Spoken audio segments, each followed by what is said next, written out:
Vous êtes sur BFM Alsace. On reprend la direction du naturoparc du Navire ce matin, où on retrouve Mathieu Chanvillard et Mélina Fonck. Bonjour Élise, oui on se trouve toujours ici au naturoparc à Unavir et vous pouvez voir derrière moi un enclos d'une espèce un petit peu particulière ici au naturoparc, des enfants humains. Je plaisante, hein, ils sont ici pour faire en fait une crèche en plein air, c'est assez particulier. On va essayer de rentrer avec eux dans l'enclos. Donc ils ont des petites tâches en fait ici au parc. Hop. Bonjour les enfants. On va essayer. Hop. C'est pas grave. Mince, on a laissé échapper une chèvre. Ah bah les animaux sont un peu ski. Moi je veux bien. C'est un peu avec du saule. Bon, on va laisser. Bonjour Amandine. Bonjour, bonjour. Donc Amandine, vous êtes chargée de pédagogie ici. Vous avez une première tâche là qui va être d'essayer de rattraper cette chèvre qui est en train de déguster un buisson. Elle reste toujours à proximité, c'est surtout pour profiter de l'herbe fraîche et des feuilles. C'est ça. Et ben je vais vous laisser faire votre petite mission. En attendant, on va essayer de parler un petit peu aux enfants, comme ça vous laisse le temps de. Et bah parfait, super. De rattraper la petite biquette. Hop. Bonjour, comment tu t'appelles? Alors qu'est-ce que tu fais? Tu ramasses du foin? Bon, c'est des petits enfants, ils sont pas très âgés. Hop, on va entrer avec eux dans l'enclos. Bonjour. Bonjour, toi, comment tu t'appelles? Gabriel, Gabriel, toi, je vois que tu as un petit râteau. Qu'est-ce que tu fais avec les chèvres là? je enlève le foin. Ah ouais, il est hyper fort, Gabriel, hein, purée. Il enlève plein de foin d'un coup. Gabriel, qu'est-ce que tu préfères faire ici quand tu viens au parc? J'aime les toboggans. Ah mince, ça c'est pas dans les activités du matin. Et Gabriel, toi tu rentres bientôt à l'école. Ouais, attention avec ton râteau. Hop là. Ah, c'est dangereux, attention, hein. C'est des vraies armes. Hein, Gabriel, tu vas bientôt à l'école toi? Oui, T'as quel âge? 3 ans. Ah ouais, 3 ans, tu vas rentrer pour la première fois à l'école en fait. Oui. Et t'aimes bien venir ici le matin? Moi, c'est l'affaire. C'est vrai, toi tu t'appelles comment? Raphaël. Et Raphaël, toi aussi t'aimes bien venir le matin ici au parc? Ouais. Tu préfères quoi, faire les petites chèvres ou tu préfères faire les petits cochons? Oui. Ouais, les deux. Moi non plus, j'arriverai pas à choisir, franchement. Et là, on a Véronique. Bonjour Véronique. Bonjour. Donc vous êtes un petit peu à l'origine, c'est ça, de cette activité de crèche en plein air. Racontez-moi. Oui, alors tous les années, on délocalise la section des grands, des multi-accueils de Ribeauvillé, Beblenheim et Berkheim. C'est une petite préparation à l'entrée à l'école maternelle. C'est un accueil passerelle en fait, pour lequel on utilise la pédagogie du grandir dehors.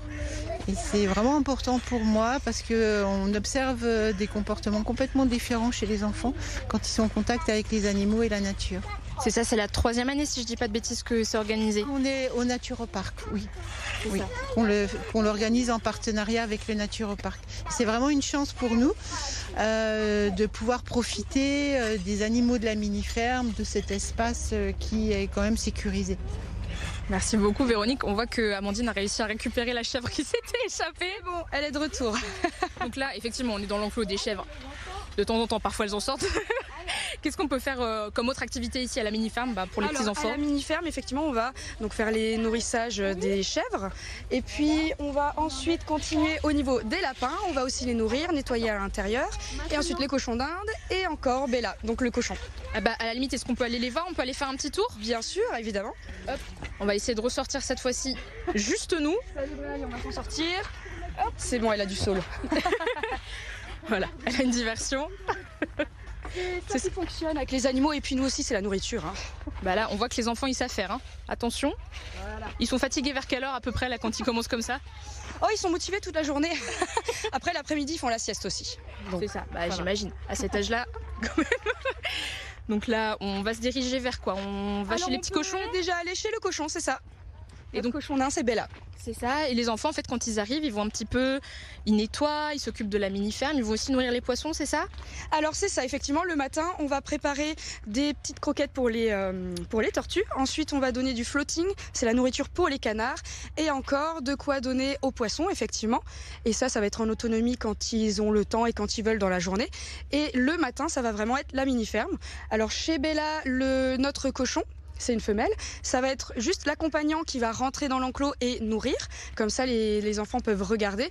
Et ensuite, chez les cochons d'Inde, là, par contre, ils vont être un peu plus participatifs. C'est ça, parce qu'il y en a combien des enfants par groupe? Alors là, il y a 20 enfants dans tout le groupe et ils vont faire, il me semble, 3 petits groupes. Donc ça veut dire que ça permet aussi aux enfants d'être dans un petit moment privilégié. C'est ça, parce que j'imagine que comme ça, autant d'enfants sur un seul petit cochon. Ça va être un peu compliqué, c'est ça. Alors, elle a quoi comme caractère, Bella? Elle aime bien les gratouilles ou pas tant? Alors elle aime bien les gratouilles, mais en même temps, elle a son petit caractère. C'est quand elle veut. Elle est aussi un petit peu ronchon. C'est ça, elle m'a l'air bavarde, Bella. Là. C'est ça, dès qu'on lui parle, en général, elle a tendance à répondre. J'ai peur qu'elle me croque la bonnette. Non, elle aime bien qu'on la gratte quand même. Et là, vous voyez qu'elle attend à côté de sa gamelle. Elle remue la queue, c'est-à-dire qu'elle est quand même assez contente parce qu'elle sait que c'est bientôt l'heure du repas. Je peux tenter une petite gratouille quand elle est comme ça? Mais oui, là, comme ça. Ça va, elle a l'air de bien aimer. Hop. Et alors, il y a d'autres activités qui sont proposées toute l'année au parc et aux familles. C'est ça.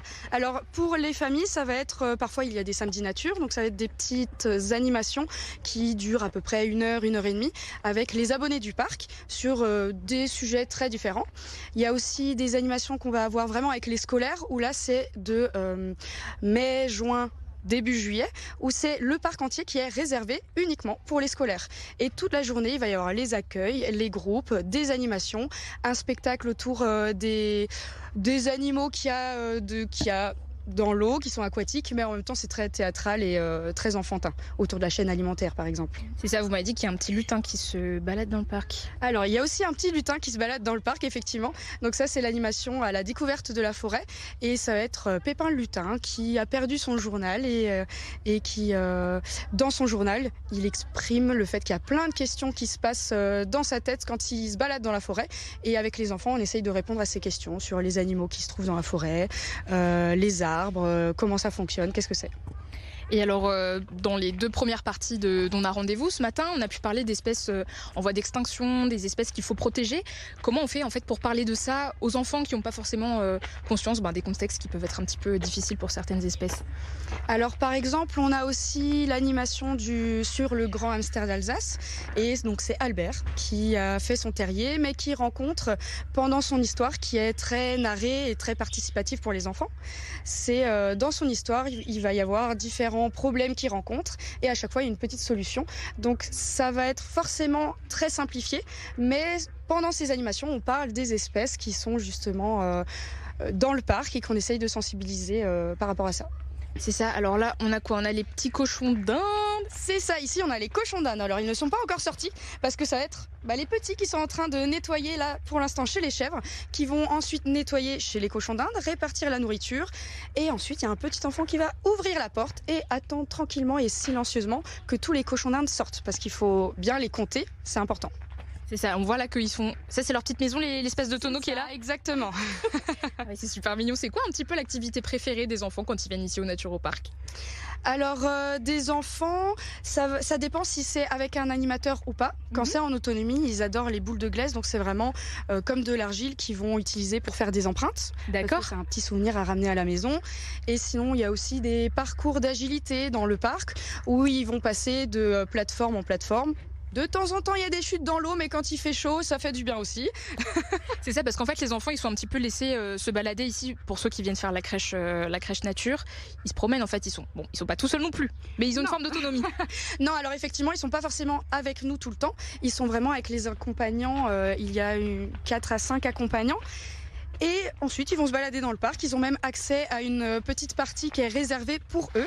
Et ça leur permet d'aller faire la sieste dans cette zone-là qui n'est pas accessible au public. On leur laisse pas faire la sieste sur la paille? Non, c'est ça.